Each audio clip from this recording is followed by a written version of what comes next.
Learning to sail.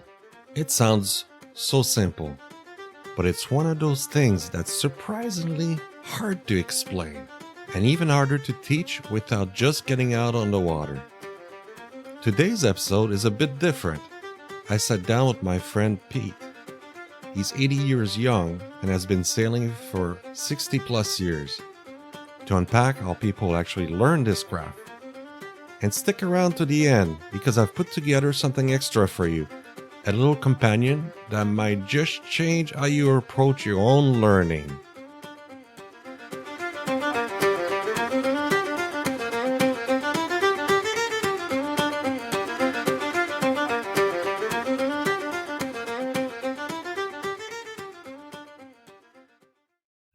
So today we're talking about learning to sail. On a podcast, it's a little hard to do, but I thought I would use the experience of my friend that's got a lot of experience, Peter, to talk about it. The questions, how do you first learn to sail and how have you learned to sail? Well, there's only two ways in my book, just like swimming. You either get thrown in the water by your parents or you take lessons paid for by your parents. So sailing fit into, I think, more category one. My parents were not boaters. They liked to camp. They loved to travel. So at the age of 11, I was already post-war traveling in Europe, Italy, so on. And so I learned to swim very, very early. Because my father was a competitive swimmer from his boarding school days, right. Military school. And so that sort of morphed into my swimming at school. And although I wasn't very interested in boats, except big gray ones, because my father was went to a military school, army school, boarding school. And so when I was 16, I was packed off. I wanted to change and get going on something. I found school kind of boring. So I was failing a lot. So he packed me off to a nautical college because I wanted to be a sailor. Right. And, actually, I didn't. I wanted to have a dark blue uniform. My image was a white cap, gold braid, and a sports car. When you're 16, that's how you get girls, apparently, I was told. And but then when I got to naval school, the first thing they do is, they dress you in uniform up and teach you how to sort of be an officer, I guess, a deck officer anyway. Right. So I was taking navigation. And so, which is hopeless, I just was hopeless at math at that point. And so, but I did enjoy, 10 o'clock, 6 o'clock, you get up and you run around up a huge square rigging in the rain. And then you get dressed, you battle dress for breakfast and then in the mess. And then you get changed again at 10 o'clock for your navigation, let's say compass work, Monday morning, 10 o'clock. 11 o'clock, you had to change into number ones because you had ballroom dancing lessons, supposed to be an officer and a gentleman. Ballroom dancing lessons is 16. And so I loved all that, they had a training ship that was unbelievable. But I failed the math. Mm-hmm. And so I got washed out, as it were. And I thought, okay, well, I had relatives who were boaters, but the commercial fishermen in Cornwall, and right. My uncle 2 doors away had a river converted, like a pinnace, I think they call them, mm-hmm. A little naval boat, and he had that on a river up by us. And so I was kind of always around that, and then we always camped by water, and so I morphed into, sort of little bit of boating, but it was more my father's wish to get me out of my current interest at 17, 18. Going into college was like motorcycles, scooters. Right. And so then I had a bad accident, and then he said, okay, getting you out of that. So he bought me a little sports car. And then, of course, I went down south of France in that to revisit my haunts. I was 18, 19 maybe. And then I missed the beginning of the school year at college. So I was, I dropped out of that. Okay. And so that sort of morphed. But I was still fascinated by boats. So So I decided I would sell my, I had named Austin Healey at that point, and buy a mini and a dinghy. I thought, I've got to get back in. I've got to have my own boat. I'm tired of being in other people's. Right. So my father had very kindly rented a boat from a local boatyard. And it was like World War II. It looked like a sunfish with collapsible gunnels that were canvas. Okay. It lifted up, and there was canvas gunnels. So it looked like a sunfish, but they raised up the lid, as it were. Right. And these canvas sides came up, giving more protection. Okay. So now it's a little lug rig. So I launched it off the beach, no less, right. in Norfolk, into the North Sea. And part of it was part of my... That's all you learned? Yeah, my attempt to... And you're launching into 1-2 foot surf waves on a shingle beach in icy cold even in the summer, icy cold North Sea. And so I learned very quickly how not to put down the rudder early, and how, how to get the daggerboard down and so forth in 2-foot surf. So, between falling out and generally cracking the boat up a bit, I learned very, very quickly on literally a weekend. Mm-hmm. And I thought, oh, this is so cool. And so my father, as part of his effort to rehabilitate me, both physically after my accident, also mentally, to get me back into thinking about a career. And so he, when we took the boat back, they had ones who were selling, they were building right there. And there was a Jack Holt design, a brand new design, like literally less than a year old. These are the first production runs, fiberglass, 12.5 foot dinghy, like an International 14, called a Pacer. Mm-hmm. And my eyes are lit up, and I just had enough money left from the sale of my car, and to say, okay, I'll put a down payment down. My dad guaranteed the loan, and he literally, I was absolutely stunned. He allowed them to load this brand new boat, 12.5 foot dinghy, on top of his Jaguar, which is unheard of. And we were only maybe 2 miles from a house. Right. We grew up on beside the River Lee, which is the highest navigation of the Viking fleets in England, in Danelaw, as they call it. So we were always very steeped in this whole thing. Yeah. Yeah. So I drove this home. Now I had to think about a trailer, because you can't put it on the roof of a Mini. As it probably weighed, I think, about 130, 40 pounds. And so I was able to get a local shop that did training for teenagers, basically. So I knew the operator, and so he actually helped me out sourcing the tube for the trailer. And we went to a scrapyard and got some Izetta micro mini, those weird little bubble car suspension units, and we welded up a trailer for it and hitch on the Mini. It made everything basically. Yeah. And I thought, this is kind of fun. And again, I'm putting off going back to college by doing this. And the more I got involved, the deeper I got. So I was putting off going back to college.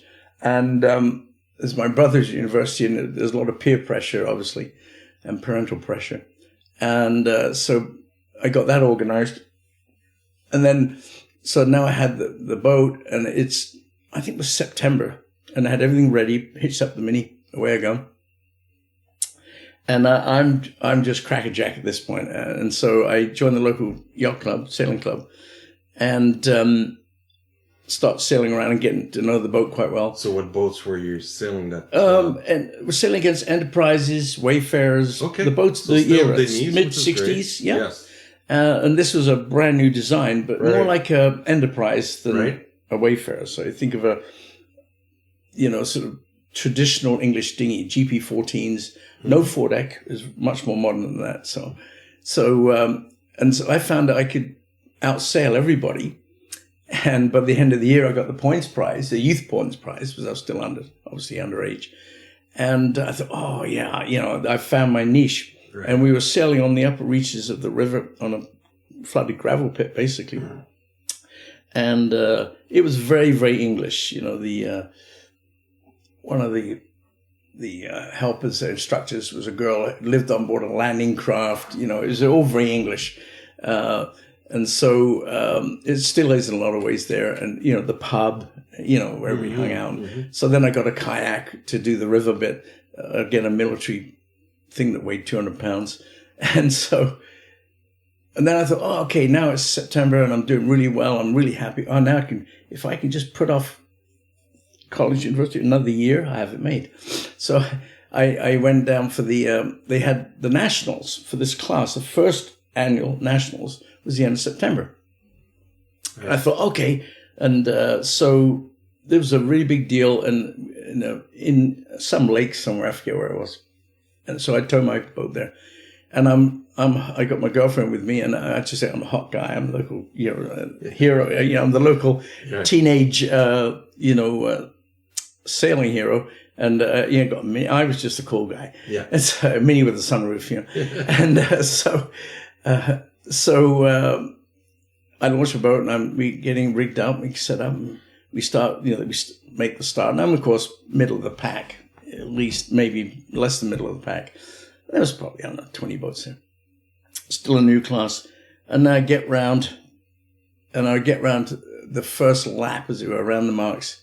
And on the next mark, I get lapped by the leader. Oh, wow. And I'm thinking, and I thought I was doing really well. I got lapped. You were the king, now you got humbled a little bit. Humbled. Oh, I was mortified. And then, of course, by the time I finished like 17th or something. And then I got ashore and I realized that the lead two boats guy gets and he comes and says, "Hi, I'm Colin Jarman. Did a good job." And I said, "Oh, he was an Olympic sailor. Right. He sailed with like Hans Fogh and all these other guys, and he had like a bronze medal in Flying Dutchman, and he was an icon. Yeah, and he ended up being an offshore sailor too, but he was a real dinghy racer. And anyway, so I said, okay, fine. He says, "Well, you're working too hard." He says, "Just ease off, let the boat sail faster."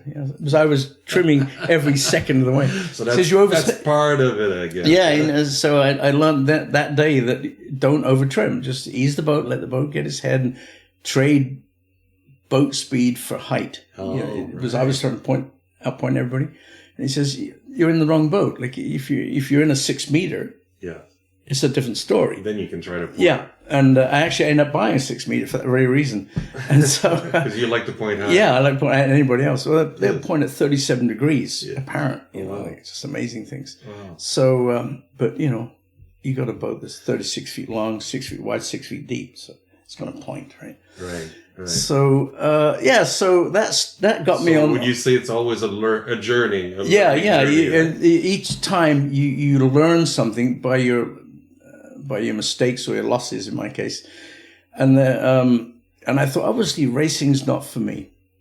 And I decided literally at that point that racing wasn't for me. So I got to get more boating under my belt. So I started to look around at, We always say, though, that racing is very good for learning to sail. Learning to sail. It's excellent because you learn quickly. Yes. And it's very visible what you do. Right. Because if you lose, it's very, obviously, it's very visible the mistakes you make. Because you're normally sailing, in this case, in a one design, it's very obvious. When everybody's in the same boat, he might be a little chubbier or lighter or whatever. I had a very light girlfriend. And so weight distribution, all that stuff does play a part, but it's not the key fact is that there's 20 other boats, all the same. They're all blue. Yeah. So, and why is that guy passing me? And I remember once nudging a guy in the transom, which is illegal. Just like, get out of the way. But that was the day it was a lot less competitive. But so then I started to look around and I thought, okay, I think I can put this off for a while. And college. Because the boat factory was down the road from me, I ended up at, we had a meet at Jack Holt's place on the Thames. So that started me sailing tidal waters, which I loved. Mm. So we used to sail down at low tide, get under the bridges, Hammersmith Bridge, and then you sail on the flood tide back up. Right. And then you'd have to heel the boat to get under the bridge because the tide's up. So all those things you learn very, very quickly in a weekend, like tidal sailing. Yes. And you realize you left your dolly, it's now 200 feet away from the water because you left it, at high tide or whatever the equation is. So you learn all that stuff really, really quickly.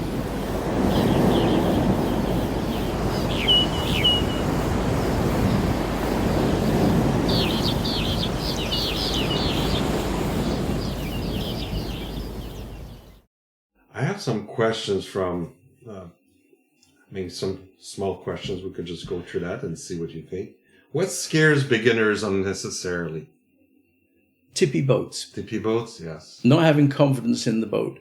And so I learned in a little 10, 11 foot dinghy that had collapsible canvas sides, but it wasn't tippy, because it was basically like a sunfish with the ends cut off. It was just box square. Mm-hmm. Very famous, actually, designed by one of those home builders in England. It was called a... Yeah, you're right. That can scare people. Yeah. And so between the canvas sides, the lack of security, the fact it doesn't sink is great. Yeah. But this was the first of fiberglass ones. It was called a puffin. Oh, right. A Prout puffin. Okay. For the Prout brothers, who owned the factory. And so they built huge catamarans now. They did. And so, and moving to the fairly stable, relatively pacer Prout dinghy, Holt designed dinghy, it was called a Prout Pacer or Pacer by Prout, whatever it was. Yeah. And so I sort of learnt on tippy boats, and I learnt very quickly. But the downside is my girlfriend was paranoid about gripping, with the white knuckle things. And so that's why she didn't go out with me whenever it was blowing. So my next move was to think about, sort of a proper boat. And so I started looking at, everything, Dutch sailing barges. I didn't have any money, but bilge keelers and whatever. Right. So in the 20-foot range and up. Right. And so to try and get over this thing. Yeah. Yeah. So at that point, the big boat thing came into play because of tippy was a bad word, some instability. Yeah. But, you can talk all you want about center of efforts and laterals, all that stuff.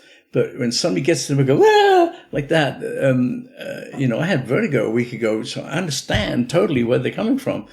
And that fear, is I feel like getting on a horse. Mm-hmm. Look how far I got to fall. Mm-hmm. So that was the big thing, I think, is... I think you're right about that. Yeah. Is stability. That means you've got to settle slug.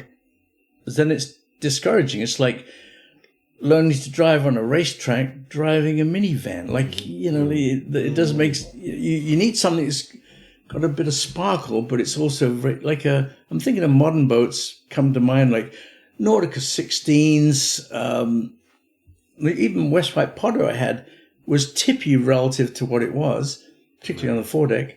Right. But there's lots of ways to start to learn, except in even Wayfarer is very stable initially. Absolutely. I can climb on it easily. Having a totally inexperienced, like when my kids, all three of the boys, got the bronze sail at yacht clubs, but they learned on, albacores, and they were military albacores. They were the real heavy skein ones. They weighed a ton. And so they learned on stable. There was 3 teenagers per boat, so it was very stable. They had to do capsize training. Yes. But they should be done too. Yeah, when they mastered that and they did the capsize training, then they were allowed to go on lasers or whatever the club had. In this case, 420s, 470s, international 14s, and so forth. Right. And so each one of them ended up getting the bronze because they learned in a structured way. Mm-hmm. But there again, it was a summer course, whatever it was, 3-4 weeks at this local sailing club.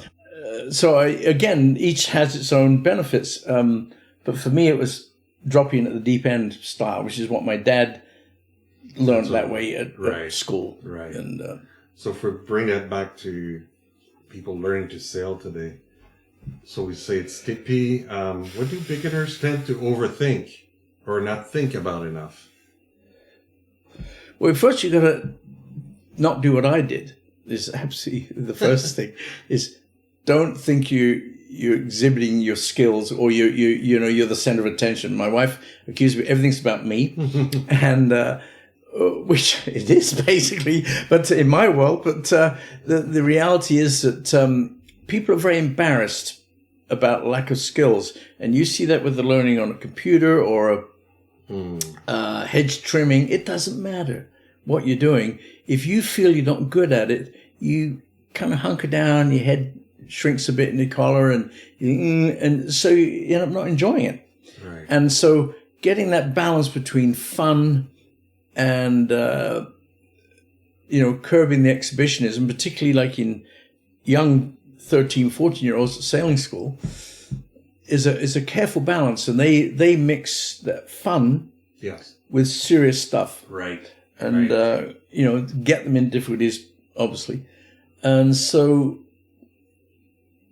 for most people, I think a structured training would be better. Better. Right. Yeah, personally, because my kids did it, because my wife learned to sail as a very young teen at a cottage, warm water, parents nearby, a boat and so on.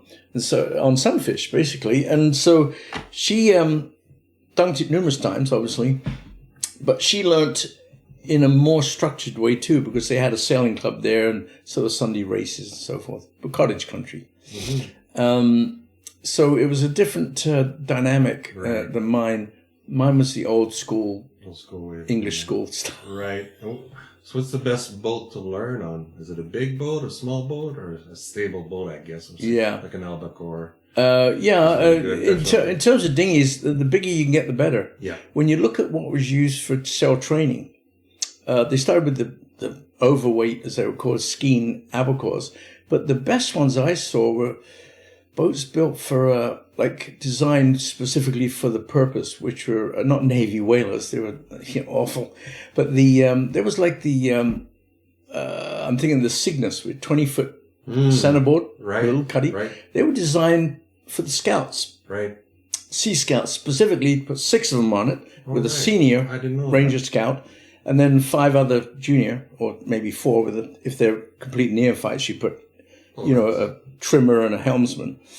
And so you could pack 6 on it, because a lot of them would be, 14, 15. There would be 100 pounds or so. They're not big 6-foot Ranger Scouts. Right. 200-pound guys. And so that kind of boat, when I saw them in use at clubs and so on, I thought was outstanding. I thought somebody thought that through. Mm-hmm. And Hinderholer, when he designed it, that was one of the things he had in mind. But he had the centerboard for the Scout. And then he also had a fin keel for the, we call them the Thousand Island Group, and deep water guys. But the clubs were always restricted by money, and these are expensive boats. Right. And so, my club had everything from, in Canada, particularly when I came to Canada, we had a complex mix of boats, wide flyers and Fireball. I had a Fireball, but they were ridiculous boats to learn to sail in. I mean, really, And so the purpose-built boats I thought were outstanding. And in England, you had boats like the Enterprise. We had one here for years, but they were again tippy. Mm-hmm. My daughter-in-law still remembers that. Mm-hmm. And but the heavier dinghies like GP14s, which aren't popular here, but they were heavy dinghies. Yes. They were, instead of being 130-pound, 13, 14-footers, they were 170-pound with a metal keel. Right. And so kind of like a Potter, but slimmer. Yeah. Less freeboard. And so those boats work really well because, again, you step in them and they had been fairly shallow feet, very high initial stability. Right. They're hard to capsize. Right. And so all those, you look around, and like my wife also, her uncle had a Minuet. Okay. Fixed keel, like a little baby Blue Nose class. Mm-hmm. I've seen those 17 on feet. A friend of ours has one. So 17 feet, maybe 5 feet wide, draws maybe 3 feet, whatever. Mm-hmm. But fin keel, traditional as all get out. Keel. Yeah. Exactly. And so again, very good boat to learn on, but it's very responsive, fast, but also is totally stable, relatively. Right. And so, so all those things, but normally you graduate, like at the sailing school, CFP Trent, you graduate from your albacores, and you can move into performance and go 420s, 470s, or you can move into small keel boats, depending on what you want to do. What you're interested in. And so, and some are dinghy races and some of the Wednesday night races, right?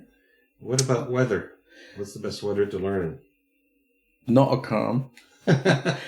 You need some wind. Yeah. Otherwise, it's not exciting and it's not challenging. but not, it's the old story, the perfect weather. Right. Yeah, but never light winds. Because light winds, hot, frustrating, boring, all those things, flies bite your legs, so forth. All those things come to play. And so we always like the idea of, choosing the day and, a sparkling breeze, I think you'd call it. But the odds are around here, certainly in the Great Lakes, you've got calm mornings, and then the wind comes up in the afternoon and dries away again. So you just pick your time, basically, and the age of the kids. Right. Nuts? I guess that's easy. What's the one nut everyone must know? Bowling, for sure. Bowling, for sure. Absolutely. I've been leaning towards Fisherman's Bend and, whatever it's called, anchor knots and so forth. But still, bowling still works for everything for me. Right. So, That's right. It does come loose without strain on it sometimes. But I've never had one fail, and I use them on my jib sheets. I used to have shackles like a racer. It was low windage and so on. But I've been bitten by the head a few times. You learn to use bowlines and that kind of stuff. But I grew up with, everybody had shackles. And I like the Roger Barnes. He has those rope. Rope. I forget his name for them. Those little rope things you put through. And he used more of that. Yeah, very traditional. Yeah, it also doesn't hurt your head. And I've been hit by booms and numerous times. Yeah, I guess that's one thing. One maneuver everyone must master. Might be tacking with the boom, or jibing is even worse. Yeah. Right? So. The thing is, though, that there was in the 70s and 80s, they thought, the designers and particularly boat builders said, we solved this. We just put the boom up higher. And now, of course, you got a whole bunch of different, center of effort issues, and and it looked ugly. Yeah. And we have a few boats in our group that the guy can stand up under the boom. And you go, whoa. And it just looks odd to me. You don't need a deck sweeper necessarily, but just so you can be sat without ducking your head. That's just about right to me. Maybe, we keep you alert. And that's a good combination as opposed to like something like a fireball or, white flyer, where basically it's all the Y class, where it's literally a foot above the deck. And, you got to lie down. Right. So I think that's nice.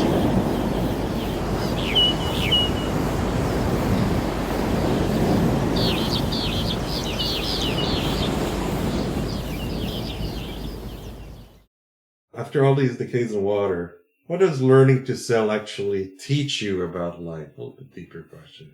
Flexibility. Yes. And focus. Yes. As you know. If someone wants to learn without spending a fortune, what's the smartest path? Well, it depends. If you're going to take, I would say if you're an adult, kids are great because you send them to sailing camp. It's entertaining. They get fed. They're safe. Sure. But adults, the simplest way is don't be alone. Mm-hmm. Join a nano cruising, Can-Am, whomever, a local sailing club. Although they're totally preoccupied with racing keelboats, and never turn up apart from Sunday afternoons and Wednesday nights. I mean, I've been there. Yes. I know what it's like. I've done that. So try and sail in company. That's the big thing. So you got help at the ramp rigging, you got help at the ramp launching, you got help at the ramp navigating, having a float plan of some description, hopefully, like go to that island and back. So that is the big thing, is having support, a support package. And it's like when your dad tried to teach you to drive, it's the wrong person. And you're often the wrong person to learn from your wife or your husband. Mm-hmm. On dinghies, I'll give you a classic example. My youngest son grew up, local sailing club, the whole 9 yards. Cocky, like his dad in some ways, but terribly capable. He had an enterprise at university. He knew what to do. My wife had the same Sunfish for donkey's years. Not the one she had as a kid, but just a later model. It was drier, wasn't, weighed 200 pounds. And so he had a laser. And so we were down at the ramp here. He was visiting us. And so he had the laser here. And so we took both down. We launched them. And he's making fun. He said, "Oh, Mum, why don't you get something modern?" He said, "The Sunfish is almost as old as Dad. I mean, they're ancient." Mm-hmm. And he said, and they still weighed 130, 140 pounds. And he's laughing at the Latin rig. It's just, and he's got, is super duper. Yeah. And he said, okay, just mouthy, just try it. So we're at a dock at the ramp right here in town in Brighton. And he said, okay. And he's 6 feet, 200 pounds. He works out every day. He's fit and he knows how to sail. He gets to the sunfish and promptly rolls the whole thing right over, right at the dock. It's not tied up, we're just holding it. Phew, dumps him right in the water and the boat pops up again. And we're killing, it's only in 2-3 feet of water, so it didn't matter, but we're just killing ourselves. And I said, there you go. And he says, and I thought lasers were tippy. I said, yeah, but the sunfish laser is tippy all across the spectrum. You get in, it's tippy. Sunfish, initial stability is quite high, but if you treat like a laser, move your weight a bit too far, instantly it goes from stable to unstable, just like that in a flash. And so that was a lesson, again, another lesson that don't assume, both are all the same. They're not all. Yeah. They're built very different. Yeah, and that's the secret, I think, when you're sailing, because you need somebody that's is going to be there for you and say, hey, this is what you're looking at. And because inevitably you're going to start with a cheaper boat. And there's lots out there, obviously. Lots out there, which is great. Yeah. Wow, it's been good conversation, Peter. Really appreciate. All right, before you go, remember that little something I mentioned at the start? It's the Nano Cruising Learning to Sail booklet, and it's attached right to this episode. It's a simple, practical companion you can use as you're learning or helping someone else get started. If this got you thinking, come join us in the Nano Cruising Facebook group. We've got a great crew sharing stories, lessons, and ideas. You can also join the mailing list to stay in the loop. And if you'd like to support what we're building here, there's a Patreon as well. Thanks for listening, and as always, seize your own adventure.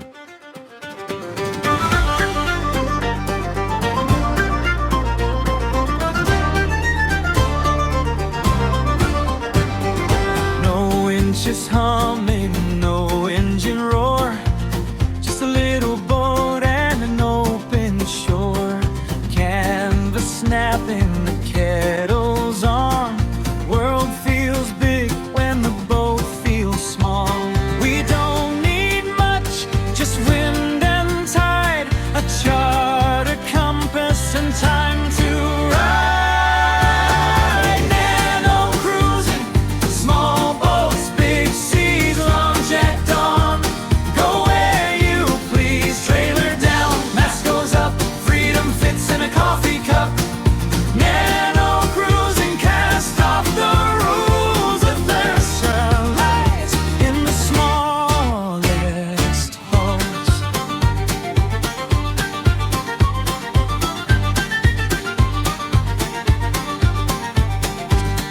For a harbor, stars for a roof, salt on the deck and stories for proof. From quiet creeks to a weathered bay, if it floats, we're on our way. No marina lights, no golden gate, just the pull of wind and the call to wait.